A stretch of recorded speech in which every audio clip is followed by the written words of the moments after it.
Hello guys, স্বাগতম X9 story বাংলার আরও একটি নতুন ভিডিওতে। সাথে আছি আমি জাকিয়া সুলতানা। স্ক্রিপ্ট রাইটিং করেছেন স্বর্ণা রহমান। চলুন ভিডিওটা শুরু করা যাক। সূর্যটা ধীরে ধীরে পশ্চিমে হেলে পড়ছে। আকাশ জুড়ে লালচে গোলাপি আভা ছড়িয়ে পড়ছে। রূপালি পানির বুক চিরে বয়ে চলছে মৃদু বাতাস।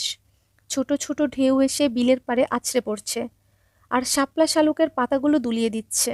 বিলের এই অপরূপ সৌন্দর্য যেন এক মোহময়ী রূপকথার জগৎ। একসময় এই বিল ছিল আরও বড়, পাখিদের অভয়ারণ্য। বর্ষায় বিলটা প্রাণ ফিরে পেত। নৌকা চলত, দূর দূরান্ত থেকে মানুষ আসতো মাছ ধরতে। আজও বিলটা সুন্দর, কিন্তু আগের মতো প্রাণবন্ত নেই। অনেক গাছ কেটে ফেলা হয়েছে, জল কিছুটা কমে গেছে। শেষ বিকেলের আলো যখন ধীরে ধীরে নেমে যায়, তখন বিল আর খালপাড় এক নতুন গল্প লিখতে শুরু করে। কুয়াশায় ঢেকে থাকা জল, বাতাসে দুলতে থাকা কচুরিপানা, আর দূরে মাছরাঙার হঠাৎ ঝাঁপ, সবকিছু মিলে এক অনন্য দৃশ্য তৈরি হয়। এই বিল আর খালের সৌন্দর্য শুধু দেখার নয়, অনুভব করারও। শীতের সকালে ঘন কুয়াশার চাদরে ঢাকা জল, গ্রীষ্মের বিকেলে সোনালি রোদে ঝলমলে ঢেউ, সবকিছুই যেন প্রকৃতির আঁকা এক জীবন্ত ছবি। শুধু প্রকৃতির সৌন্দর্যই নয়, এই খাল আর বিল মানুষের জীবনধারারও অবিচ্ছেদ্য অংশ। এখানে মাছ ধরা শুধু শখের বিষয় নয়, বরং একটি সংস্কৃতি, একটি ঐতিহ্য। জাল টেনে তোলার অপেক্ষা, বড়শিতে টান পড়ার উত্তেজনা, এসব অনুভূতি যারা পানির সাথে জীবন কাটিয়েছে তারাই বুঝতে পারে। প্রজন্মের পর প্রজন্ম ধরে এই বিল আর খালের আশেপাশে মানুষ মাছ ধরে জীবিকা নির্বাহ করছে।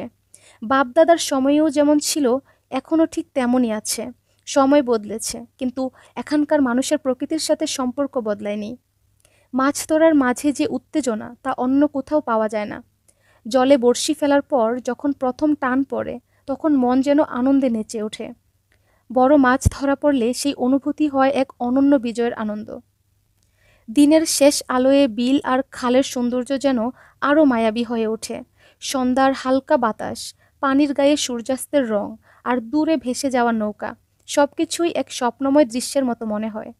এই বিল, এই খাল, এই প্রকৃতি, সবকিছুই আমাদের জীবনের অংশ।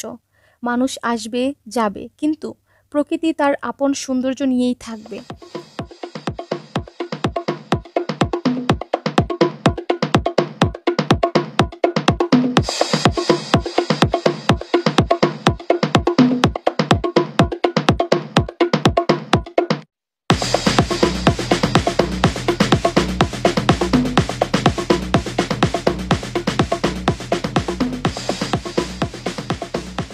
এই ছিল আজকের ভিডিও।